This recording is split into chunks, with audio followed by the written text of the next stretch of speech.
जय हिंद, नमस्कार सभी प्रिय साथियों का स्वागत है आपके अपने YouTube channel GK by sir में। तो भाई आप सभी प्रिय साथी को पहले तो थोड़ा क्षमा चाहेंगे भाई। मेरी प्लानिंग थी कि इस संडे से पहले जो 2 क्लासेज जो है मैं डाल दूंगा, और लेकिन घटना आपको पता है, सूरतगढ़ के अंदर बारिश ज़्यादा हो रही है, मौसम खराब है, इस कारण लाइट रहती नहीं है, आपको पता ही है। और आज ही अब मैं क्लास देखो तो टाइम बताऊँ क्यों हो रही है। टाइम हो रहा है लगभग 12 बज गए 18 मिनट अभी, और आप सभी साथी देख रहे हो, और अब लाइव लगा रहा हूँ, देख लो। तो ये होता है मेरे भाई। ठीक है, चलो एक बार सभी मेरे प्रिय साथी जो है क्लास से जुड़ जाएं। अब अपन जो आज टॉपिक पढ़ने जा रहे हैं बहुत प्यारा टॉपिक है। टॉपिक का नाम क्या है गुरुजी? देखो, टॉपिक जो है भारतीय अर्थव्यवस्था में मैं दूसरा टॉपिक करवा रहा हूँ, और आज क्लास नंबर 2 है अपनी। क्लास नंबर कितनी है? 2 नंबर। आज टॉपिक जो भारत औपनिवेशिक काल में भारतीय अर्थव्यवस्था के बारे में जो अपने को पढ़ना है। इतना शानदार टॉपिक है, इतना शानदार, और इससे आप जो बहुत कुछ सीखोगे भी। बबलू भाई good morning, good morning. Okay okay, चलिए, नयो दिन लाग गयो है, गुड मॉर्निंग ही है। चलो, आज अपना टॉपिक जो है वो है औपनिवेशिक काल में भारतीय अर्थव्यवस्था। तो सभी प्रिय साथी हेडिंग लगाएंगे, औपनिवेशिक काल में, औपनिवेशिक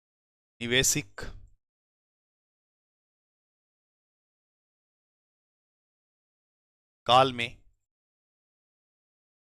भारतीय अर्थव्यवस्था, भारतीय अर्थव्यवस्था,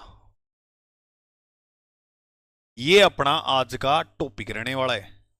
भारतीय अर्थव्यवस्था में सबसे पहले अपने को ये बात मनीषा वर्मा, अरे वाह भाई, जगह ला रहे हो सारा, बहुत बढ़िया बहुत बढ़िया, बहुत शानदार। राम राम सारा ने, मैं तो सोचो सो गया होगा थे। चलो देखो, सारा हूं पहले आपा देखाएंगे परिभाषा। औपनिवेशिक काल की जो परिभाषा है, सबसे पहले अपन जो है वो ये देखते हैं, ठीक है, कि इसकी परिभाषा क्या है। औपनिवेशिक काल का मतलब है जैसे मानो ये कोई देश है, और इस देश का पर जो नियंत्रण है वो, ये जैसे ए देश है, इस देश पर नियंत्रण जो है कोई बी देश कर रहा है, तो वो क्या कहलाएगा भाई? बी देश का ए पर क्या है? औपनिवेशिक नियंत्रण है। ठीक है, हाँ।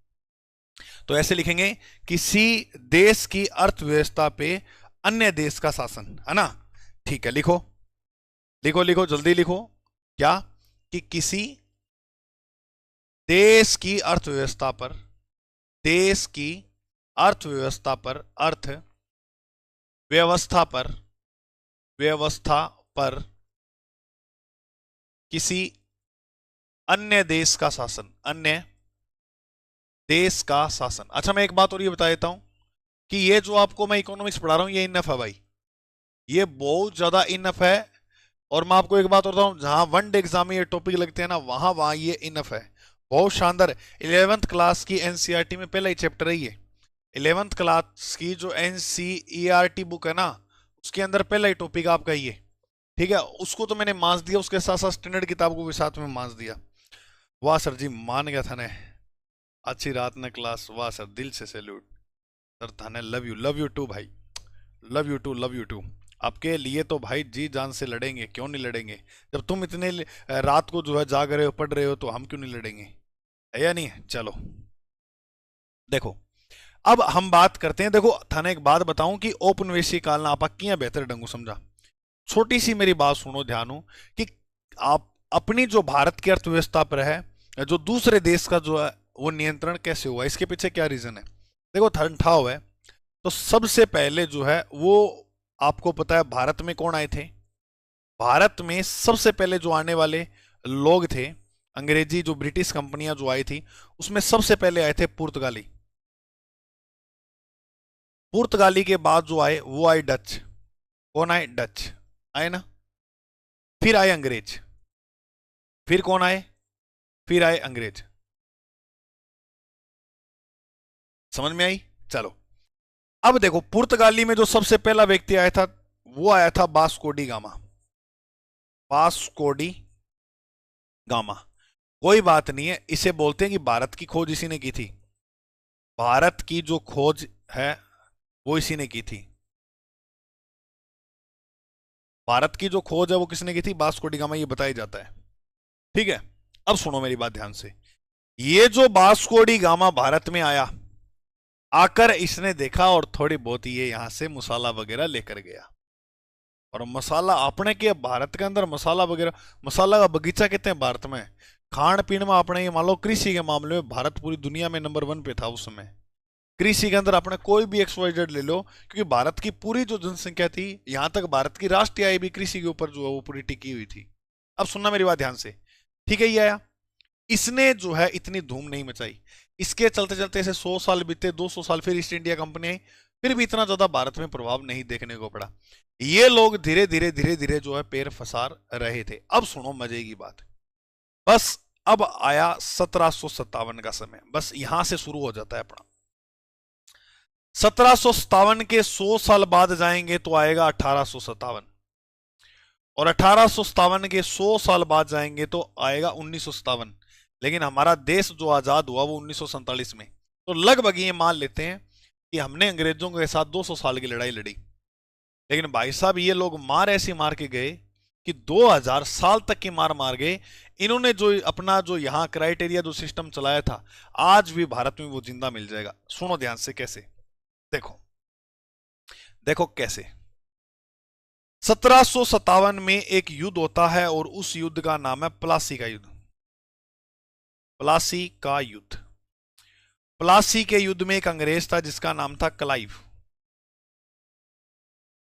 और क्लाइव ने इस युद्ध को जीता हमारे लोगों से, और यहां से अंग्रेजी सत्ता भारत के अंदर पैर फसार लिए। और ये पैर फसारते फसारते फसारते फसारते इनके चार्टर रेटाने लगे। ऐसे करते करते इन्होंने तो धूम मचा दी। क्या क्या किया गुरुजी इन्होंने 1757 और 1857 के बीच में, वो थोड़ा बताओ हमें। चलो वो आपको मैं एक यहां पर छोटे से भाग पर कारण समझाता हूं इसके, कि इन्होंने क्या क्या किया। समझना ही है बस इस टॉपिक को, इतने पॉइंट में आप समझ जाओगे, फिर इसके रटने वाले फैक्ट है वहां से प्रश्न आते हैं, है ना? प्लासी का लॉर्ड क्लाइव, बहुत बढ़िया लॉर्ड क्लाइव। चलिए सुने, मैं आपको ये कहूंगा कि इसके अंदर क्या होता है कि जैसे सबसे पहले इन्होंने जो है वो हमारे समाज को बहुत क्षति पहुंचाई। समाज को क्षति पहुंचाई अंग्रेजों ने समाज को। कैसे? जैसे हमारी कुछ प्रथाएं थी उनको इन्होंने त्याग दिया। प्रथाओं को जो है उन पे क्या लगा दी? रोक लगा दी। प्रथाओं पे क्या लगा दी? रोक। जैसे मैं उदाहरण के लिए एक बात कहूं तो हमारे यहां एक प्रथा चलती थी जिसका नाम था सती प्रथा। सती प्रथा, सती प्रथा पर जो रोक है वो 1829 में विलियम वेंटिंग द्वारा लगाई गई। भाई साहब सती प्रथा हमारी प्राचीन समय से चलती आ रही प्रथा को इन्होंने, सती प्रथा नहीं, इस प्रकार की अनेक प्रथाएं सामाजिक रीति रिवाज थे, उन पे क्या लगा दी? रोक लगा दी। जिससे भारतीय समाज को बहुत बुरा लगा। क्या यार इतने सालों से ये ऐसा करते आ रहे हैं, इतने सालों से हमारी जो संस्कृति है उसको नुकसान पहुंचा रहे हैं, तो क्यों ना हमें जो है एक स्वतंत्रता संग्राम करना चाहिए, एक विद्रोह करना चाहिए अंग्रेजों को लेकर। तो उसका परिणाम था 1857 की क्रांति। अपने पढ़ते हैं तो सुनो ध्यान से। समाज में इन्होंने क्या किया? हमारी कुछ प्रथाएं थी उन पर रोक लगाई अंग्रेजों ने, ठीक है। अब दूसरी बात यदि हम याद करें तो इन्होंने जो है वह धार्मिक प्रभाव भी जो है धार्मिक प्रकार से जो है उससे भारत को जो है क्षति पहुंचाई। इसके अलावा अगर अपन बात करें तो आर्थिक रूप से भी भारत को इन्होंने क्या पहुंचाई? क्षति पहुंचाई। मैं समझाऊंगा कैसे। उसके अलावा अगर अपन बात करें तो अपनी जो सेना होती थी, सैन्य मामलों में भी इन्होंने जो है वो क्या कर दिए भाई? हस्तक्षेप शुरू कर दिए। सामाजिक हो गया, आर्थिक हो गया। इसके अलावा अगर बात करें तो राजनीतिक कारण भी आते हैं।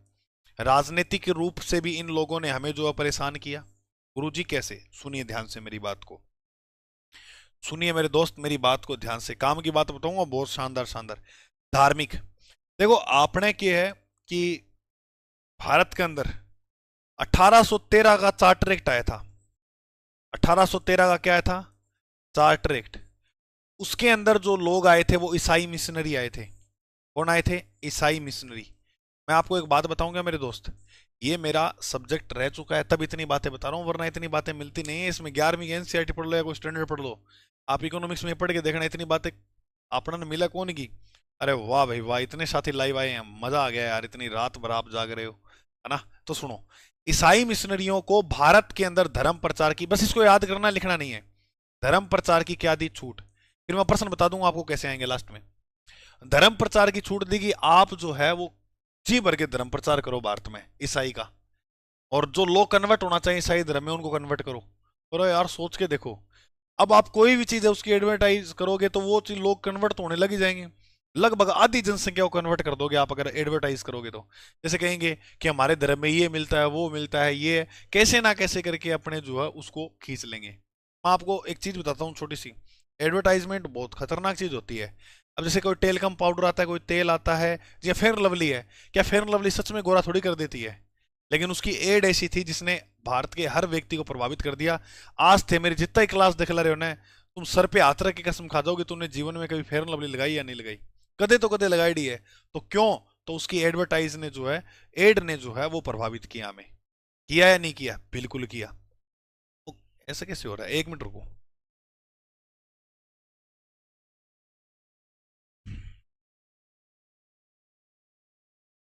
ठीक है, अब देखो। ये था धार्मिक, तो धर्म प्रचार को छूट दी तो हमारे वाले फिर कहेंगे, अब कुछ लोग थे वो चिढ़ेंगे भाई कि भाई ऐसा क्यों कर रहे हो आप। तो धर्म प्रचार ये इस प्रकार से अंग्रेज अपनी हुकूमत चला रहे हैं। फिर आर्थिक में देखो, देखो हमारे छोटे छोटे उद्योग हुआ करते थे, बस मेन उद्योगों की बात है। परंपरागत जो अपने उद्योग हुआ करते थे छोटे मोटे, जैसे कोई हस्तशिल्प हो गया, कोई छोटा मोटा अपने कारोबार किया करते थे, कोई टोकरियां बनाया करता था, कोई दरी बनाया करता था, कोई मांचे बनाया करता था, कोई टेंट बनाया करता था। उन परंपरागत उद्योगों को इन्होंने क्या कर दिया? नष्ट कर दिया, खत्म कर दिया। और ईस्ट इंडिया कंपनी जो है उसने क्या किया? लगान अधिक वसूलना शुरू कर दिया। ये लो, एक तो अपने जो काम धंधा था वो खत्म कर दिया, प्लस जो कर है वो भी अधिक वसूलना शुरू कर दिया। मारोगे क्या ऐसे? अब मैं आपको हैरान हो जाओगे, आप भारत की प्रति व्यक्ति आए देखोगे ना उस समय की, सुनने हो जाओगे गुरुजी इतने रुपए कमाते थे एक साल के अंदर। अगर मैं आपको ये कहूँ कि एक साल के अंदर 16 रुपए कमाते थे, अरे कट जाओगी ये बात है सुरेश जी। बिल्कुल। अब सुन ही रखवा गया। तो आर्थिक में ये पैसों की तरफ से भी हमें मार दिया इन्होंने, समाज की तरफ से भी मार दिया, धर्म की तरफ से भी। अब आओ सेना में। सेना देखो, बड़ा से बड़ा जो पद होता, हवलदारू बड़ो पद कौन देता? 1 फीट बस, उससे बड़ा कि तो मर्जी कुछ मर्जी करो, उससे बड़ा पद। सेना के अनुपात में बात करें तो 5:1 का अनुपात रखते थे। यानी एक अंग्रेज को जो सेनापति मिलता था ना, हम भारतीयों को 5 जनों को बांटते थे वो पैसा। उसके अलावा अगर अपने बात करें तो कोई मान लो युद्ध वगैरह हो तो अंग्रेज एक मरेगा, अपने भारतीय 5 मरेंगे, इस प्रकार के सेना में भेजा करते थे। तो और ना ही वेतन के मामले में ज्यादा, प्लस इनके जो छोटा से छोटा जो कर्मचारी होता था उनको भी अपने वाले सैल्यूट मारते थे, जय हिंद सर। भाई साहब देखो, तो आपला बोला ही है तो पार कौन पड़ा है? ये सेना में आओ। राजनीतिक, एक व्यक्ति था डलहौजी। डलहौजी ऐसी प्रथाएं लेकर आया, लेकिन इसे आधुनिक भारत का निर्माता भी कहते हैं। इसने भारत में काम भी बहुत अच्छे किए थे, क्योंकि ये कभी भारत आना नहीं चाहता था। ये कभी व्यक्ति भारत आना नहीं चाहता था, इसको लाया गया था। कैसे? भाई साहब ये अपने ब्रिटेन के अंदर, अपने क्षेत्र के अंदर जो है वो रेल रेल और डाक सेवा के अंदर धूम मचा रहा था। डाक सेवा क्षेत्र के अंदर जो क्या है भाई, धूम मचा रहा था। इसको इस चीज का नॉलेज बहुत था डलहौजी को। अब घटना क्या होती है? अब घटना ये हुई कि डलहौजी को ब्रिटेन की सरकार ने के भारत का वायसराय नियुक्त कर दिया। जैसे ही डलहौजी भारत में आया तो भाई साहब हुनर तो हुनर ही है। इसके पास ये जो टैलेंट था रेल और डाक सेवा वाला, अब इन्होंने ब्रिटेन वालों ने निकाल दिया तो ये यहाँ धूम मचाएगा। तो डलहौजी ने भारत में सबसे पहली रेल जो है वो 1853 में चलाई, थाने से मुंबई। और भारत में सबसे पहले डाक सेवा की जो शुरुआत है डलहौजी के काल में ही होती है, 1854 में। ये बात याद रखना। डाक सेवा भाई साहब पहला जी हाँ, लोग किन्हें संदेश पहुंचाना होता तो भी के घरे जाता।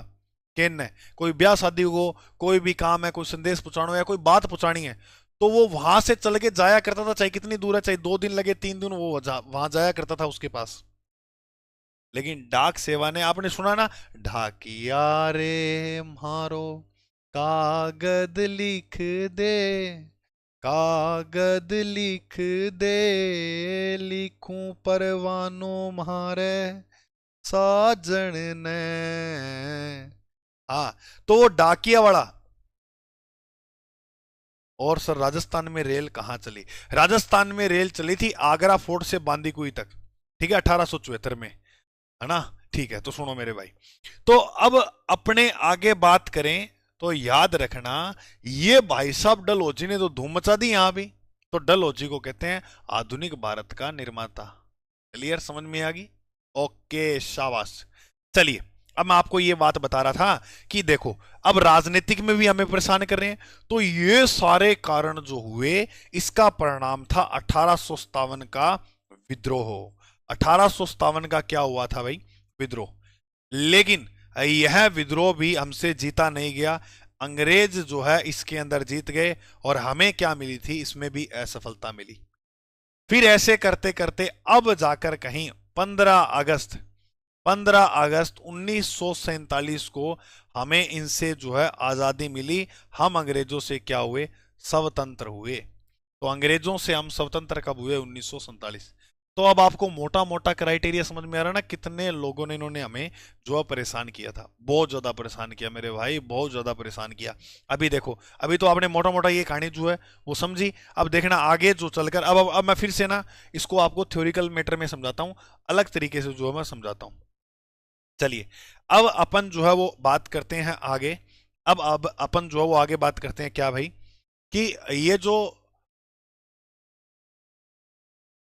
इसमें आप ये लिखोगे कि ब्रिटिश अर्थव्यवस्था का भारत पर प्रभाव। हाँ, यह भारत ब्रिटिश शासन का जो प्रभाव है वो किस प्रकार से? 1857 में कैनिंग गवर्नर होने के। मैं 1857 की बात ही क्यों कर ला रहे हो बजरंग भाई? 1857 की बात नहीं कर रहा मैं, 54 तक की बात कर रहा हूँ। 54 के बाद बिल्कुल कैनिंग बना था। 1857 क्रांति के समय कैनिंग ही हो भारत को। ठीक है, तो याद रखना है आपको। ठीक है, तो इसमें लिखो ब्रिटिश शासन का भारत पर प्रभाव, भारत पर प्रभाव जो है वो कितने चरणों में देखने को मिलता है? 3 चरणों में। कितने चरणों में? 3 चरणों में। ये 3 चरण गुरुजी कौन कौन से? चलो इन 3 चरणों को अपने पढ़ते हैं।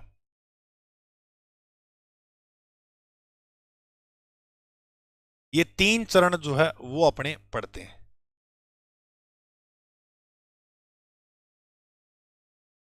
ये 3 चरण जो है वो अपने पढ़ते हैं।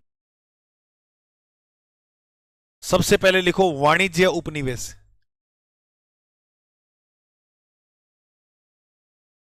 उपनिवेशिक काल। नंबर 2 औद्योगिक उपनिवेशिक काल।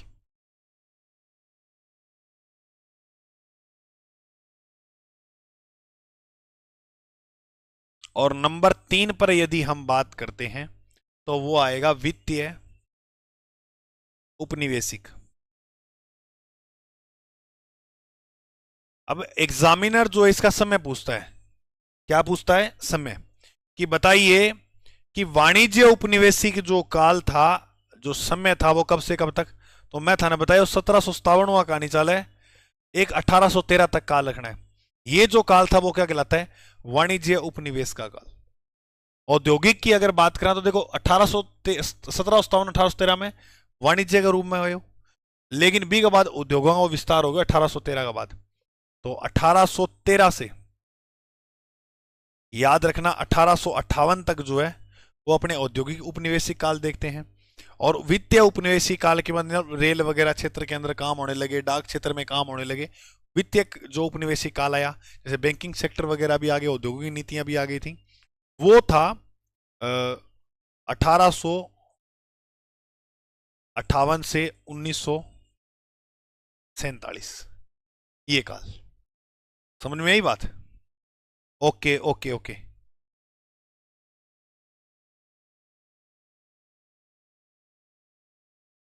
चलिए, हाँ 1813 से 1858। चलिए ये बात समझ में आ गई। अब मैं आपको एक बात लिखाता हूं कि जो ये 3 काल याद रखना, ब्रिटिश शासन का भारत पर क्या प्रभाव। तो 3 चरणों में वाणिज्यिक और औद्योगिक और वित्तीय 3 चरणों में जो है प्रभाव देखने को मिला। देखो आपको मैं एक छोटी सी बात बताता हूं, समझना। भारत की जो अर्थव्यवस्था थी, भारत की अर्थव्यवस्था, अर्थव्यवस्था जो थी वो पूरी की पूरी किस पे निर्भर थी? कृषि पर। क्या अकेली पूरी कृषि पर थी? कंप्लीट 100% कृषि पर नहीं थी। बताता हूं, अभी सुनना। भारत की अर्थव्यवस्था कृषि पर क्या थी? निर्भर थी। इसका मतलब भारत की जो राष्ट्रीय आय थी वो भी किसके ऊपर निर्भर थी? कृषि पर, है ना। जो राष्ट्रीय आय थी, राष्ट्रीय आय जो थी वह भी कृषि के ऊपर निर्भर थी। इसका मतलब है यानी भारत की लगभग पॉपुलेशन वो क्या कर रही थी उस समय? कृषि कर रही थी। भारत की 85% जो जनसंख्या है वो किस कार्यों में लगी थी? कृषि में। और अधिकतर जो जनसंख्या थी वो कहां निवास करती थी? गांव में निवास करती थी। अधिकतर जो जनसंख्या वह कहाँ निवास करती? अपनी गांव में निवास करती। और अब इस प्रकार की भारत की यहां आप ये स्थिति देखने को आपको मिल रही है। अच्छा, बिल्कुल। अब मैं आपको ये बात कह रहा हूं कि भारत की अर्थव्यवस्था पूरी कृषि पर निर्भर थी। यही जो है वो राष्ट्रीय आय का, भारत की जो राष्ट्रीय कैपिटल इनकम निकलती भाभी एक ही बजाऊं। और 85% जो पॉपुलेशन है वो गांव में निवास, और वो 85% पॉपुलेशन जो है कृषि पर लगी हुई, कृषि कार्यों में जो है वो लगी हुई। हाँ, 3 लोग थे जिसमें हम बात करते हैं, दादा भाई नौरोजी। नौरोजी, एक व्यक्ति का नाम है सिराज, ये शॉर्ट में नाम याद रखना, आप क्लियर कर दोगे प्रश्न। डिग्बी। इन तीनों व्यक्तियों ने जो है वो एक अनुमान लगाया, और ये अनुमान क्या था पता है? ये अनुमान ये था इनका, और बहुत शानदार अनुमान निकाला इन्होंने। इन्होंने कहा तीनों ने कि 20वीं शताब्दी की बात करा पा, 20वीं शताब्दी। और 20वीं शताब्दी भी कब? यानी शताब्दी का आपको मतलब समझ में है ना, ये कब से शुरू हुआ? 20 लगाए तो यहाँ शताब्दी 100 साल को, एक शताब्दी मतलब 100 साल हुए, तो इसको 1901 से लेकर पूरे जो 2000 है उसको तक माना जाएगा, ठीक है, 2001 तक। तो इसको हम मानते हैं 1901 से लेकर 1950। ये जो टाइम पीरियड है ना, इसके अंदर जो भारत की राष्ट्रीय आय है, राष्ट्रीय आय और जो प्रति व्यक्ति आय है, सुनना ध्यान से, प्रति व्यक्ति आय है, ऐसे बताते हैं राष्ट्रीय आय तो 2% से भी जो कम है वो वृद्धि रही थी। इस समय में 2% से भी कम वृद्धि दर रही थी राष्ट्रीय आय की भारत की। और प्रति व्यक्ति आय करें तो ये आधा प्रतिशत जो है वो रही थी, आधा प्रतिशत रही। आधो प्रतिशत हो गए, कितना हो गए? क्या ये वृद्धि दर थी, ये ग्रोथ रेट थी। हाँ भाई हंस जी, कोई बात नहीं है, ठीक है। सुनो मेरी बात ध्यान हो। तो ये इन्होंने अनुमान लगाए इन तीनों व्यक्तियों ने। अब मैं आपको एक बहुत शानदार बात बताता हूं जो एग्जाम में पूछी जाती है। अब प्रश्न आएगी प्रति व्यक्ति आय की सर्वप्रथम गणना किसने की? ऑप्शन में आएगा नौरोजी, सिराज, डिग्बी। तो याद रखना किसने की थी? नौरोजी ने। तो इसके बाद क्या लिखोगे कि इसके बाद आप लिखोगे कि प्रति व्यक्ति आय की सर्वप्रथम गणना, प्रति व्यक्ति आय की सर्वप्रथम गणना, सर्वप्रथम गणना 1867-68 में। कब भाई? 1867-68 में दादा भाई नौरोजी के द्वारा, दादा भाई नौरोजी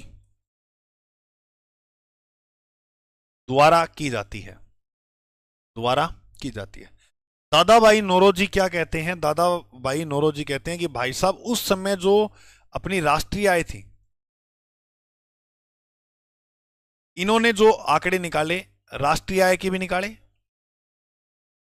राष्ट्रीय आय के भी निकाले और प्रति व्यक्ति आय के भी निकाले। अब देखो सुनो, प्रति व्यक्ति आय, ये बात मैं आपको जो बता रहा हूं, ये बात 1867-68 की बता रहा हूं। हाँ, कब बता रहा हूं? 67-68 की। हाँ, दादा भाई नौरोजी, बहुत बढ़िया बबलू। इसने कहा कि राष्ट्रीय आय जो भारत की थी वो थी 340 करोड़, कितनी? 340 करोड़ प्रति वर्ष, यानी एक वर्ष की बता रहा हूं, प्रति वर्ष के वर्ष की है। उस समय इसने एक साल की जो पूरे भारत की इनकम निकाली, वो कितनी निकाली? 340 करोड़।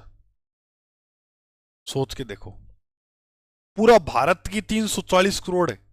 और इसने कहा कि प्रति व्यक्ति आए, पता कितना है? एक व्यक्ति कितना रुपए कमाता है एक साल में? 20 रुपए। 20 रुपए कमाता है एक वर्ष में एक व्यक्ति। पर कैपिटल इनकम कैसे निकालते हैं गुरुजी? इसका सूत्र होता है,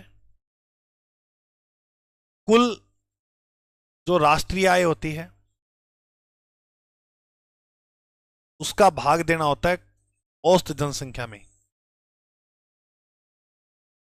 औसतन जो जनसंख्या है उसके अंदर ये भाग देते ही आपका उत्तर निकल के आ जाएगा।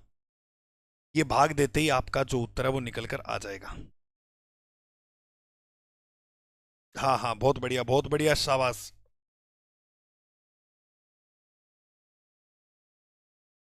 नींद नहीं आ रही क्या श्रीमान अजय गुरुदेव? जितेंद्र जी, आपको नींद नहीं आ रही तो मैं कैसे सो सकता हूँ? आप भी जाग ही तो रहे हो।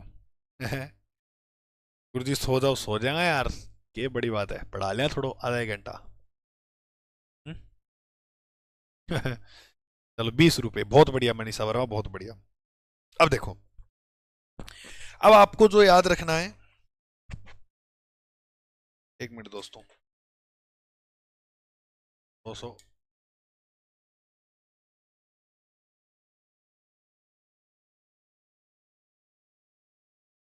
नोट्स अच्छी तरह से बना लेना, इसको एक क्लास हो रहेगी उसमें पूरा हो जाएगा, ठीक है?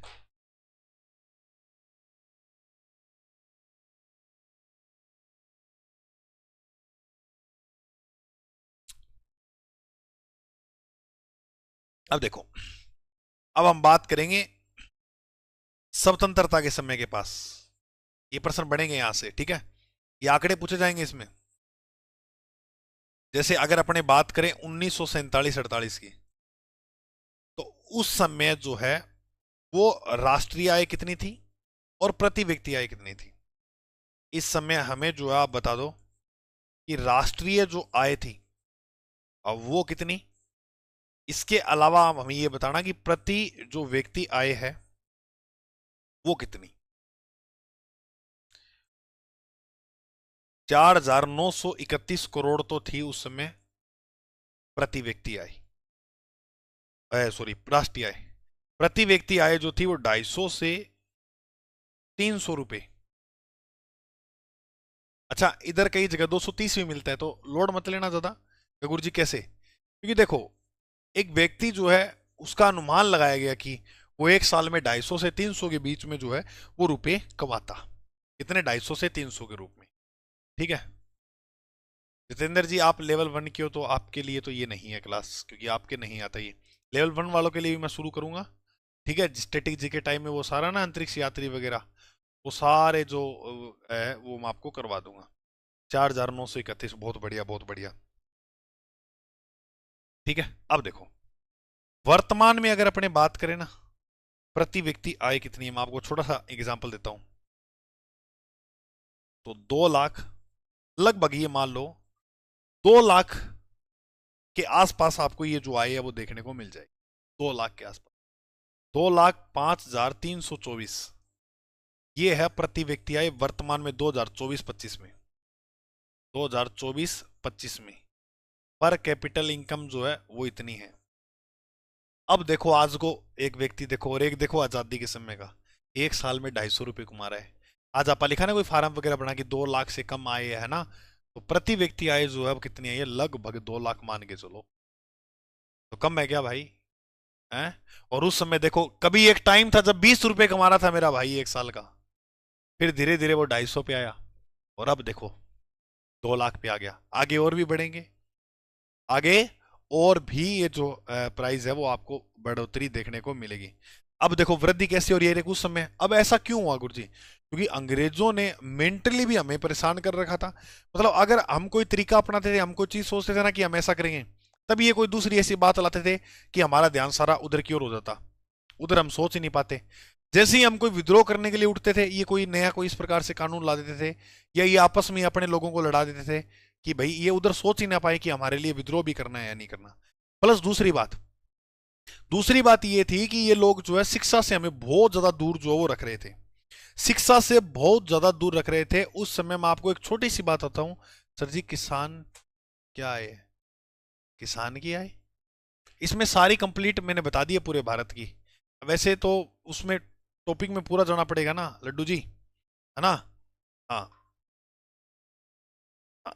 तो देखो, अब हमने 1921 की जनगणना में ये देखा, ये अपने लिख लिया ना, ये उतार लेना, ठीक है। अब मैं आपको एक छोटी सी बात बताता हूँ।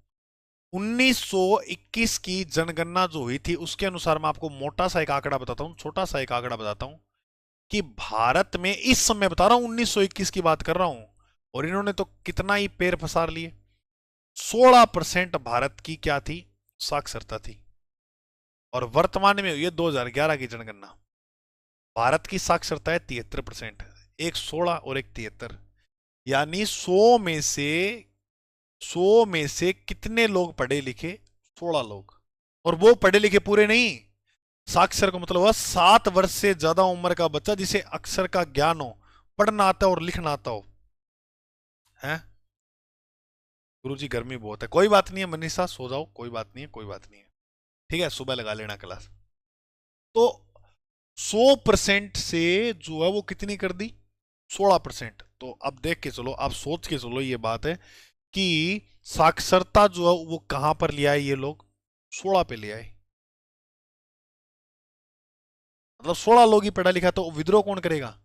अरे जब व्यक्ति जब पढ़ता है अच्छा, तो उसके सोचने समझने की शक्तियां बढ़ती है, निर्णय लेने की शक्ति बढ़ती है। अब यूपीएससी एग्जाम होता है, यूपीएससी में क्यों इतना पढ़ाया जाता है, क्यों बाबर अकबर के सन याद कराए जाते हैं, है ना, और क्यों इतनी बड़ी बड़ी कॉपियां में कम समय में लिखना होता है, ताकि कि ये कितना बेहतर ऑफिसर बन सकता है वो वहां परख लिया जाता है उस परीक्षा में, कि कितना जल्दी इसके सामने कोई समस्या आती है तो कितना जल्दी ये पढ़कर उस समस्या को निपटान कर सकता है, निपटारा कर सकता है। इसीलिए जो है वो ये चीजें पढ़ाई जाती हैं। हाँ, समझ में आई बात, तो वह बात है। तो अब सुनो आगे, आगे यदि हम बात करें तो ये भारत की जो है पर कैपिटल इनकम वगैरह जो है आपको ये याद रखनी है, ठीक है। अब देखो मैंने यहां पर जो बात की कि भारत जो है वो अकेला कृषि में नहीं, भारत जो है ना, भारत वो कृषि में ही नहीं, कृषि के साथ साथ, कृषि के साथ साथ अगर हम बात करें तो भारत केवल कृषि के अंदर धूम नहीं मचा रहा था कि मतलब कृषि के अंदर ही भारत में सब कुछ हो रहा है, नहीं। रतन, मणि, ये मणके वगैरह हो गए ना, इनके अंदर भी भारत के अंदर जो है एक तरफा माहौल था, एक तरफा बिल्कुल। या सूती, रेशम और धातु, ठीक है, लिखो साथ, सूती, रेशम वस्त्र, सूती व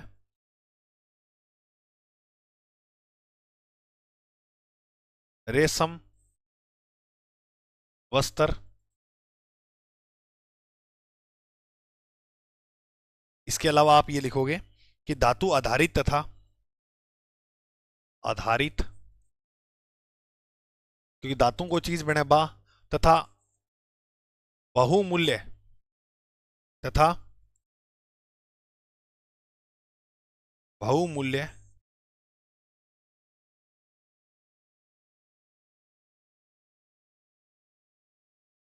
मणि रत्न आदि, बहुमूल्य मणि रत्न आदि से जुड़ी शिल्प कलाओं के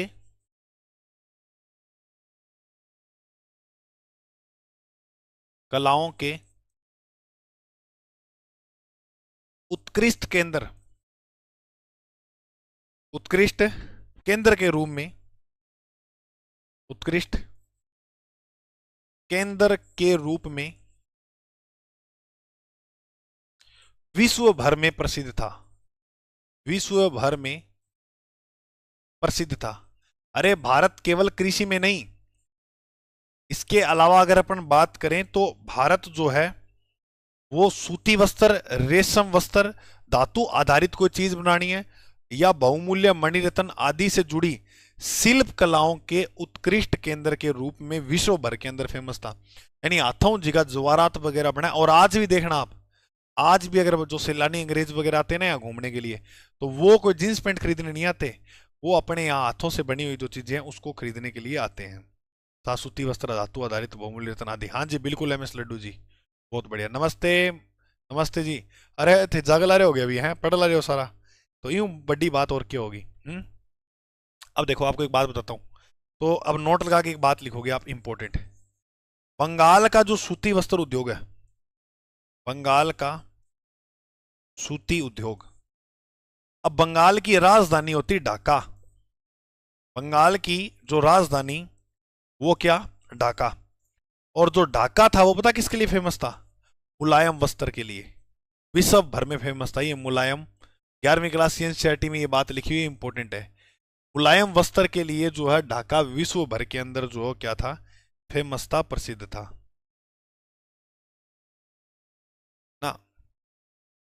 मुलायम के दे मलमल, इतने मलमल आरोपेड है वो तो मलमल वस्त्र के लिए जो है वो विश्व भर के अंदर जो फेमस था भारत।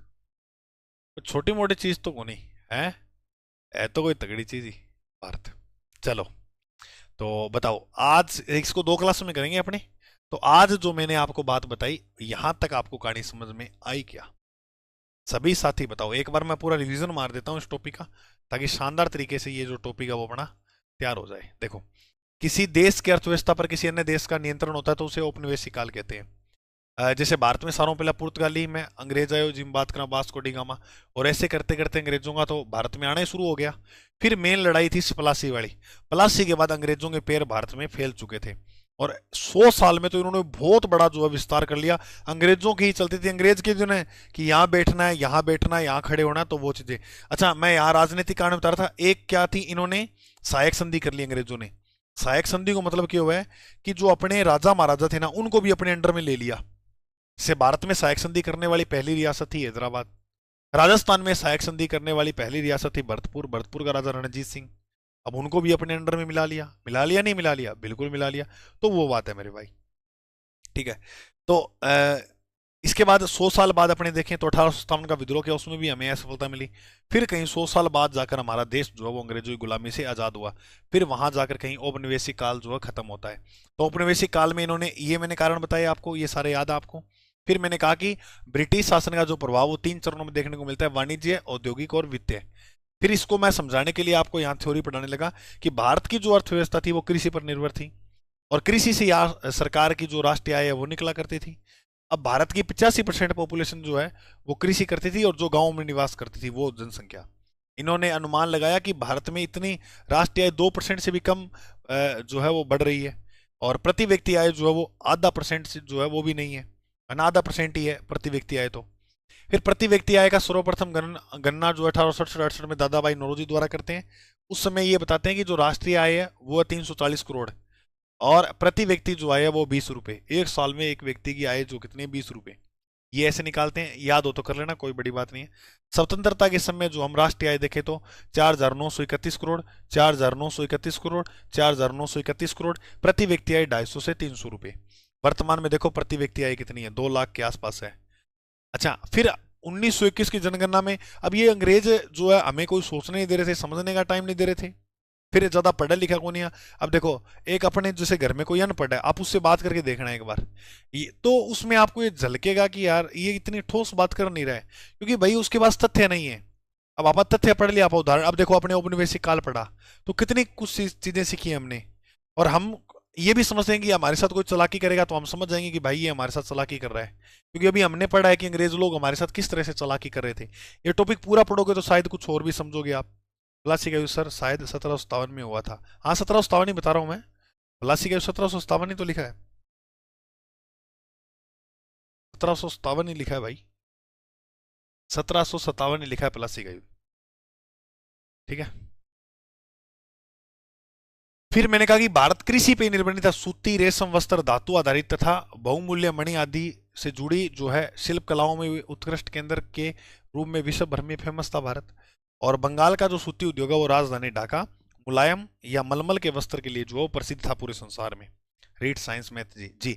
और एक बात और बताता हूँ, कल हम पढ़ेंगे कि भारत की पहली रेल कब चली। इसके अलावा अगर बात करें तो भारत में डाक सेवा कब प्रारंभ होती है, सूती वस्त्र उद्योगों की स्थापना कैसे हुई, जूट उद्योग की स्थापना, ऊन, पटसन, टीस्को, इसको, मिस्को, है ना, ये सारा जो है वो कल अपने जानेंगे।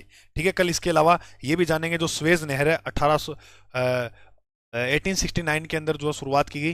पहला ये लोग जो घूम के व्यापार करना था अफ्रीका का दक्षिण हुई हो गए, फिर ये वापस ऐसे तो इनका, फिर इन्होंने क्या बनाई, स्वेज नहर, जिनसे भारत से जो है वो मसाला ले जाने में इनको आसानी हुई। भाई साहब एक मैं आपको छोटे सा उदाहरण देता हूँ, ये यहाँ से 1 रुपए की चीज लेकर जाते थे और वहां जाकर 60 रुपए की जो है वो बेचते थे, जैसे मसाला वगैरह की बात करा।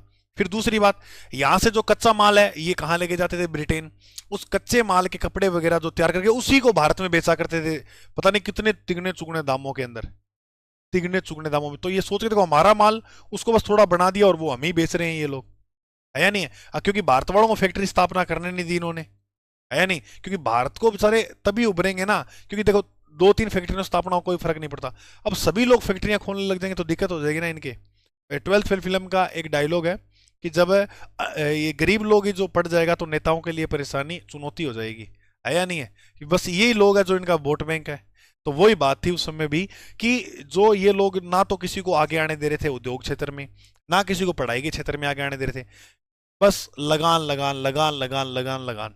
एक जमींदार भी ऐसा ही है, जो जमींदार होते थे वो भी इनको बुंदलाए रखते थे बेचारों को करों के अंदर।